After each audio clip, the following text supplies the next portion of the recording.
Holly, real quick, are some of our dear best friends, but also mentors in the profession.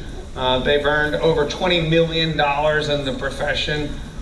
Get around their kids. Some people say, oh, I'm too busy, or I can't show up because of my kids. Well, they are a testament that you can still build a massive network marketing business and have good kids.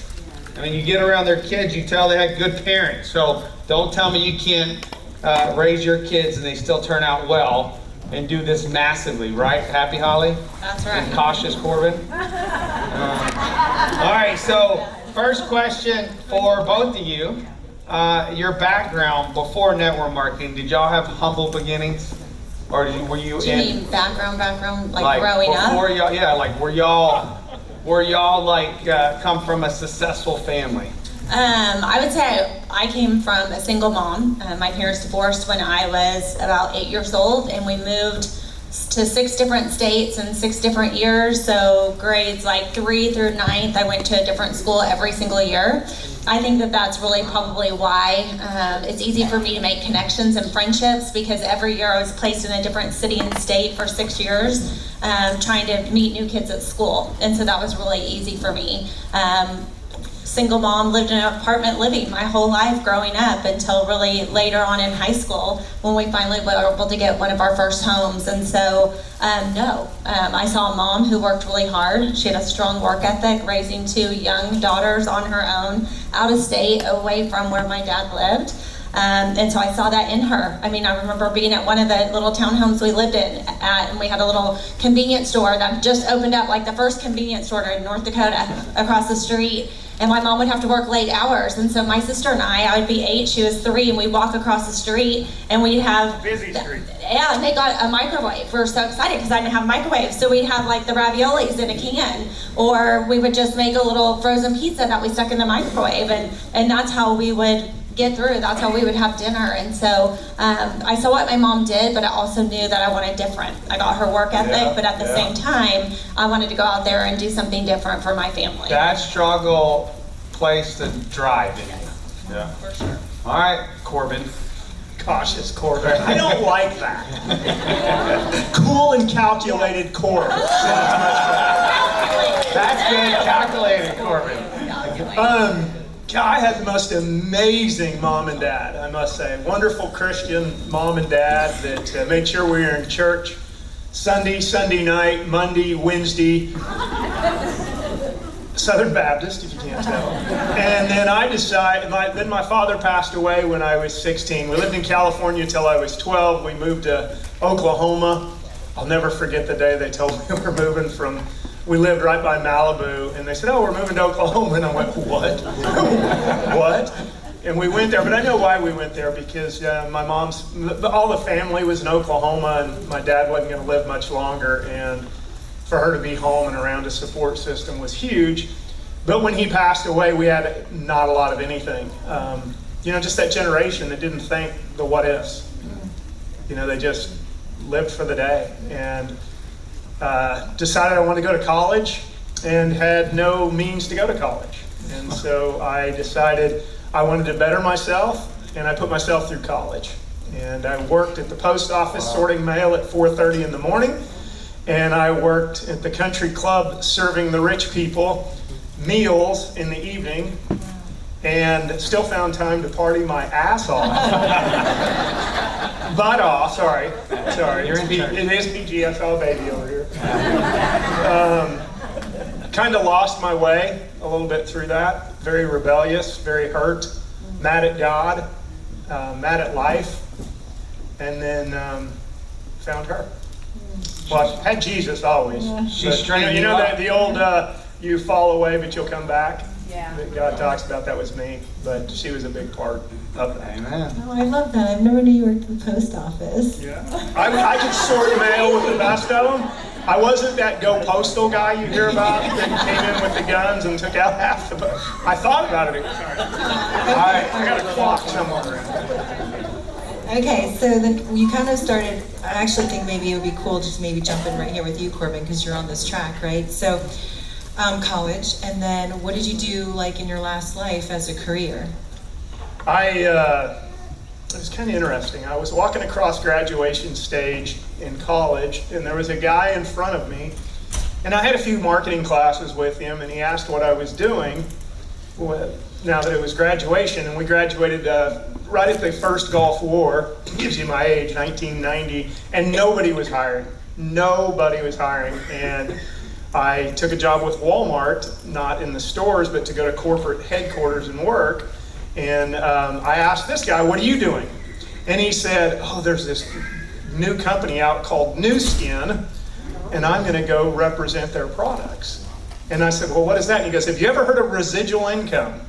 And I said, what do you mean? I know. And he goes, well, you sell it one time and it pays you for years and years and years. And I said, oh man, that sounds awesome. Maybe that's what I want to get into. I didn't understand New Skin at the time was network marketing. I thought it was just a company he was going to work for. So I decided I wanted to get into residual income, and I took a job as a engineer after the Walmart deal, a sales engineer. Francois put on a flyer I was an engineer. Heck no, I'm not an engineer. I sold engineering, highly engineered rubber and plastic products is what I did, and moved up through a company, was running the sales, basically running the sales department, and thought I was king. I really did. I got really full of myself at the job and thought because I was successful and making good money that I had life by the tail, if you would. Is that what you wanted? Yeah. Okay. All right, real quickly, another thing I would say that drives me is, it's a similar story that probably many of you hear is, I also parents divorced and had a dad who always told me I couldn't be educated, I couldn't go to college, I'd never be successful, all of those type of things, and that drives you to do those things. I remember I had a teacher in high school, an English teacher, no, it was my Spanish teacher told me not to come back to Spanish 2 because I was not good. She's like, Victoria, don't come back, because that was my Spanish name. And then my English teacher was like, I don't think you should send your daughter to college. She's not going to make it through. She's too social. She's distracted. She's always talking to people. I'm happy Holly, Little did that English teacher probably know that I've authored a book since then. And so it's those little things that people say to you.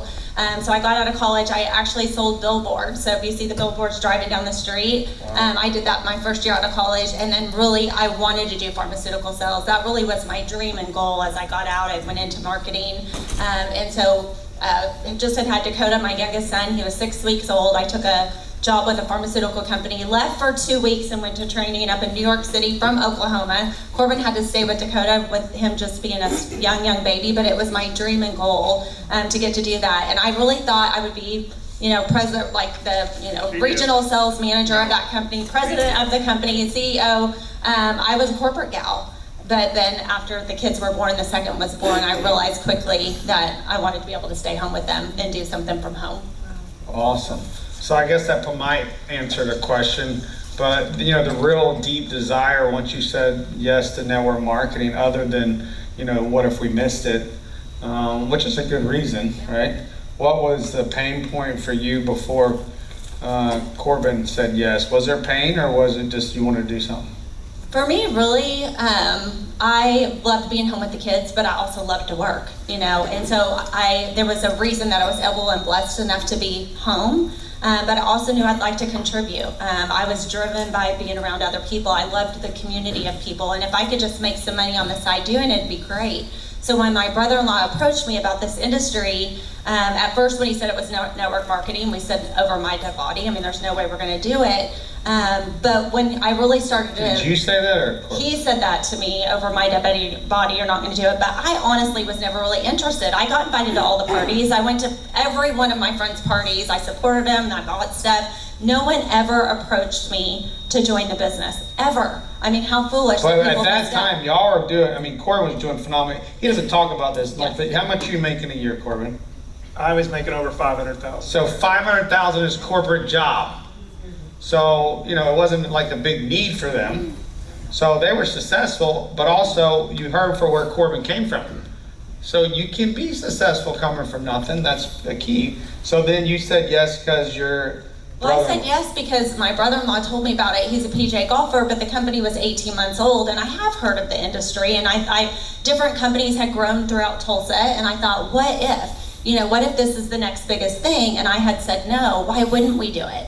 And what I found was just by sharing it with some of my friends who also were very successful. Our kids went to a small private school in Tulsa. My friends did well. They didn't have to do this per se financially, but what they got out of it was so much more. It was the community, better health, but then what they found, there were a lot of stay-at-home moms that they did need it financially. Husbands were saying, man, that really took the pressure off me, that extra check that you were bringing home. And so as much as we say we don't need it, I mean, I don't think there's anyone out there that says I wouldn't want more. Yeah. Because the more you have, the more you can do, the more you can give. Corbin and I are big givers.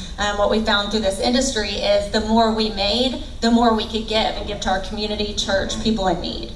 So Corbin, once you went to Costa Rica and you came back, what was your big want from the profession?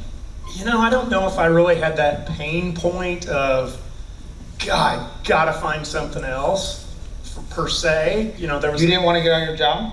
Well, I didn't know that at the time. So when I went to Costa Rica is where I said, I met some of the most amazing people that had a community that I wanted to be a part of. Holly earned this diamond trip to Costa Rica. I did not want to go, to be quite honest. I couldn't imagine spending 5 days with network marketing people. I did not want to be recruited. I didn't want to be, you know, told to build this. You know, there's a lot of guys, I mean, a lot of ladies that, you know, their spouses are doing it, and you just get sick of saying, when are you going to do it? Why aren't you doing it? Why can't I get you to do it? And I didn't want to go, and I went there, and it was like Holly prearranged it and said, don't ask him to do it. He's not going to do it. So I got to see a different side of these people, and I saw people that I wanted to be like. I wanted to be that dad that took my kids on field trips. I wanted to be the dad that could go to every single practice and every single game, and I was missing that. And I wanted to be that spouse that loved my wife, that dreamed together and had goals together and worked together for a common, you know, thing. Before this, I would come home from work and I had to detox on the couch or in my chair. I had the old leather chair. You throw it back, put your feet up. Baby, grab me a beer. I need a cold one. I wish. But, so my pain point became, I guess, I've never really thought of that, the pain point. I wanted to be a dad and a husband so bad, it was willing to make those phone calls. That's a pain point. It was.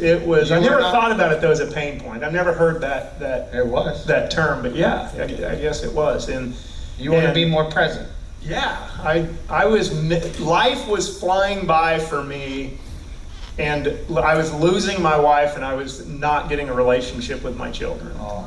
And I wanted that so bad. So it became worth working all day long, and I'll never forget, true story, I came home, long day at the office, climbed in bed, come on baby, and she says, did you make your 2 calls today? And I went, Holly, I just had a crazy, crazy day. I'll make them up tomorrow. She goes, no, go make your 2 calls. How are you going to get free if you don't make those calls? You've got to have it. You got to do it every day. We learned later that it was called daily disciplines done daily build wealth. Daily disciplines done daily build wealth.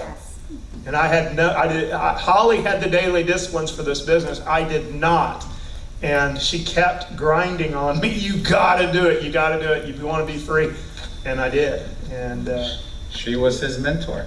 and then I went back up to the room for a little boom boom, and she was already asleep. Oh my gosh, okay. So I know, this is why Rick and Francois didn't give me open mic. It's like, we're going to control you this. gotta control it, okay. No time. So yeah, time. So, you know, I think once you guys started together, you know, how powerful was that? But like, what were the actions that you guys create? What did you do to create that massive action together, right? Because I think we all heard your story of being in the closet, right? But there was a time where you became one, and there was unity. And how did you decide, you know, what to do and how to divide and conquer and all those things? And I think that's important, and it's probably important for a lot of you because there may be someone in the marriage or in a friendship that kind of started it out first, and then you have to ease the other one into it. And you know, sometimes we want the other one to have been caught up to speed to where we are. Well, we got to remember we've been doing it. We've been doing that action, and so to think they can walk in and be exactly like we are and do it as well as we do, that's unrealistic. So one thing when Corbin got involved is I had to, I would go to the other room when he was making the phone calls. I went to the other room sometimes when he was doing a presentation because I didn't want to be stuck critiquing him because he was saying things that I wouldn't say in that way. And so give them grace when they come on board. The other thing is, I would say that it's an ego thing, right? Because even especially for guys that, it was big for him to be able to say, wow, what my wife has done is actually really something, I'm gonna get on board. And that he had to step in and kind of learn those things because this was a business that was Holly's business. Everyone was talking about Holly Roush, and then all of a sudden we've got Corbin too, so it was easing him into that. But what it did was it doubled our list. When all of a sudden 2 people are doing it, instead of him just saying, hey, you call the wife, it was bringing the husband on board. And what we found was once Corbin came on board and started really talking about it, most of the men, the guys just added financial credibility to it. The girls are all like, we're the feel-good ones. We want to over-talk the product. But the guys are like, show it's a real business. There's credibility to it. It's not just this little side thing. And so once he did that, it was amazing to see how many guys started coming out and saying, gosh, it's about time I wanted to do this with my wife as well. So what was the action that y'all did over and over? We were machines on building lists and always looking for people that were doing exceptional things. Some people look, I want to build with successful people. Don't get caught in the trap that successful people means big dollar signs by their jobs. Successful is an amazing stay-at-home mom, an amazing teacher, amazing coach. So we were relentless at building a list, and we were constantly making contact with people every single day. When I say 2 people every day, guys, we each did that. And it wasn't always our people, it was maybe the new person that we put in, we were making calls with. The crazy thing is you think 3-way calls or connect calls have been around forever? 18 years ago, there was a thing called a flip phone, and there was no way to do a 3-way call. So I would literally every single day before work try to meet someone for a coffee. I was at work at 7:30 every morning, but I was at the Starbucks at 6:30 trying to meet with a buddy or meeting with a buddy's friend or doing something. And then when I would be at work, she was meeting with moms at 10 o'clock. We had children. We had their sports in the evening, 3, 6, and 9, full-time job. It's not like I just walked away from my job when I decided to build this. I remember sitting with our mentor at the time, and he says, until you're making 2 to 3 times your salary, you don't even think about walking away. I'm like, 2 to 3 times? Holy cow, we got some work to do. We got to get busy, and that's what we did. But she would outsmart people. Oh, I can't come in the evening, we got practice. She would do 10 o'clock meetings with people, whether it was 1 or 2 people or a house full of people or whatever, and she'd tell her friends, hey, drop the kids off at school, go get your workout in, be at my house at 10 o'clock. And she would do that nonstop. And I would come home in the evening after work and after the kids' sports, and I would get on the phone and start banging out the next appointments for my coffee, or I'd go over to someone's house and grab a beer with a guy and say, hey, we got to share something. And Monday Night Football, I used to utilize that. I'd say, hey, everyone meet me. The game started at 8. Meet me at the local place at 7:30. Bring your friends. First round's on me, but you got to listen to something I'm going to share for 15 minutes. Sure. We did whatever we could to get in front of the most amount of people faster than anybody else. I am so glad we have finally met someone more competitive than us as these 2, and we can kind of go, yeah, baby! And that one, because when we got started, we said we are going to be the biggest, we're going to be the best, we're going to have the largest team.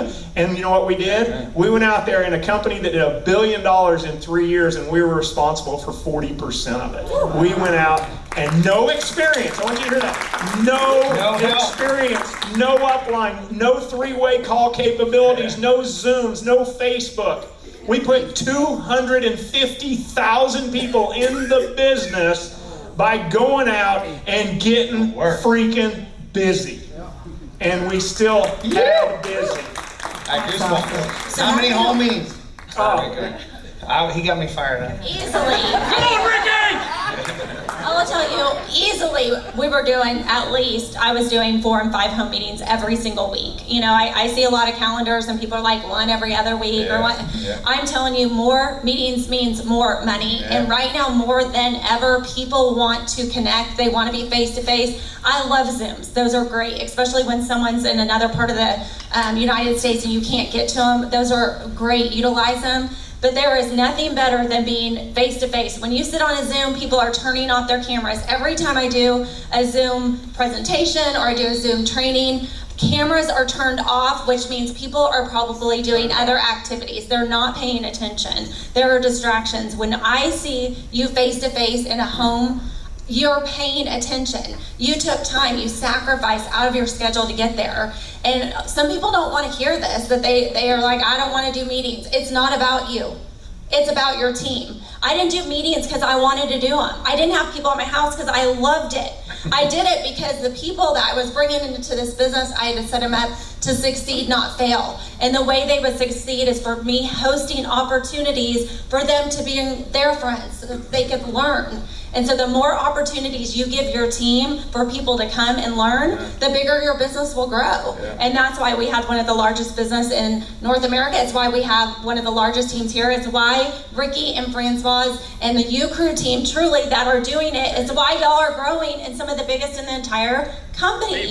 It's because you're actually doing the events, and that is so important to growing your business. It's not, not behind a screen. Rapid fire. Corbin first. Okay, Corbin, you taught me this, and it's been a lifesaver for me and my emotions. Blame game from both of you. You taught that, but explain it. And second question, what's the biggest mistakes you see new people make and leaders make? Both of you. What was the first question? Blame game, you taught me. Like what there's build, there's manage, there's maintain, there's defend, and there's blame. You can recover from 3 of them. If you get into the defend and blame game, your business is over. Leave, bye, gone. The only person you can blame is the person in the mirror. I can promise you that. This company is as close to a sure thing as anything out there with Daniel Piku, with the leaders we have attracted, and the system and the system that these guys are building. Guys, I've sat through hundreds of these meetings where I've listened to systems where it's also theirs is spectacular. It is spectacular. You guys should be standing up cheering because you have the system on what needs to go forward to build. Hands down. We need more Karen Corbin up here. He gets everybody going. Corbin. Karen Corbin. There we go. Not Karen. I like cool Corbin. Not cool Corbin. And what was the other question? I'll let Holly answer. What's the biggest mistakes you see new people make and then also leaders make? Well, new people for sure, it's just not doing the activity. Connect. It's just getting stuck in your head. There's a reason that you said yes. So all of you sitting in this room today, there's a reason you sacrificed to be here today. It's interesting because we're in Jacksonville, Florida, and there's probably a lot of Jacksonville people that did not show up today. But how many of y'all drove in an hour, 2, 3, or more out of the way? That's way more than Jacksonville people sitting in here. That tells you something. Jacksonville's probably been spoiled because they're in town and they're doing things, but you out of town wanted to come in for the information. And so the biggest mistake would be walking out of here and not doing anything with it, not taking massive action. Making the sacrifice and getting out there and doing something with it. All right, the leaders, the biggest mistake they made is 3. Build, manage. They get into Say it all. They get into manage. It was build, manage, maintain, defend, and blame. You want to stay in the build mode nonstop as a leader. Yes, you got to throw a little management in there, but the system is your manager. Yeah. That is it. Point to that, point to that, point to that. Be in build mode no matter whether you just got started or you're a massive leader. And not being coachable. I mean, that is the biggest key. Yeah. You know, we have a lot of people that are and you guys are gonna recruit people who have had experience and they think that they're all of that. And they're not coachable. Look, Corbin and I are sitting here today. I'm taking notes. I've got pages of notes just from things that are happening today. I've been in longer than most of the people who have talked from stage, but I've learned from every single person that has talked from stage. There's never been a day I've thought I've arrived in this business, and if you ever get to that day you think you've arrived, that's when you will not grow and your team will not grow with you. All right, last question, because I think this is perfect. If people really listen and do these things that you both have done and accomplished, over 20 million in the profession and all the things, they sent their kids to 3 private universities out of state. They can travel and do whatever they want to. They've been around the world for free in this profession. If they really do these things, look out there and tell them what they will experience and that you have been able to in life. I mean, our life is completely different today than what it would have been 18 years ago had I not taken advantage of this opportunity. But the biggest key is you have to take advantage of it. You know, because of this industry, Corbin and I have been able to be debt-free. We've been able to send our kids to 3 out-of-state colleges, out-of-state tuition, times 3 kids, 4 years. That's expensive. No scholarships. No scholarships, by the way. We also have 3 great, amazing boys that are getting their careers going and jobs of their lifetime that they're looking for. People are looking for them because they have confidence. You know, growing up, if you watch your kids get raised in this industry, I'm telling you, your kids will be better kids because of it. Ours have confidence. They can look people in the eyes. I mean, that's the biggest thing recruiters say in job interviews and stuff. Kids just don't look at them anymore. So that's big. You know, we've talked about for years having a house on the beach, and now we've moved to Florida. We would have never, ever moved to Florida by the beach in our dream location that we visited for 12 years. Had it not been for this industry. And we can do what we want, when we want, with whom we want, how much we want, whenever we want. Who wouldn't want to do that?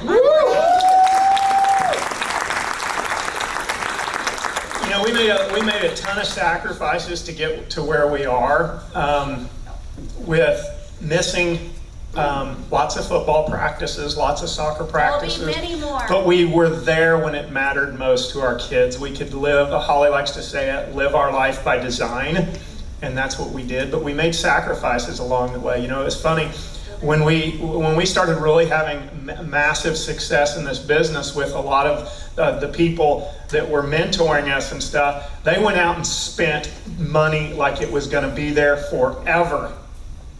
And we didn't. And we saved, and we saved, and we saved, and we got out of debt, and we paid for the kids' tuition with cash. If we wanted a car, we paid cash, and we made these sacrifices. And now I look to what those sacrifices have been able to do for us now is to be able to have that dream house. And I say this, I feel sorry for my boys' in-laws when they get married and start having babies, because they're going to want to come to my beach house over their poor shack. It's going to be a shack compared to my beach house. No, but I mean that like sincerely. We want to have that home where now our grandkids are going to be like, I want to go to, she won't let me say it, I had a name for it, but it's going to be Lolly and Pops. I wanted it to be Ho-Ho and Pops. But she didn't like Ho-Ho. So, I want to go see Ho-Ho. she like Ho-Ho and Pops. So anyway, That might carry on later in life. we've gone over time. It is so worth sacrifice, guys. You're not going to have, I'll wrap it up with this. When Holly said to me 18 years ago, I came home from work for lunch so I could maybe see my kids. I was getting ready to go on a trip to Chicago for a week, and she said, hey, remember that thing Bo told us? I think I want to do it. And I went, no, come on, no. And she says, what if it's the next big thing? And we said no. How sick are you going to be if some of our friends say yes and go have massive success? Thank God. Amen. I told her she could do it. Hey, love you guys. Love you guys.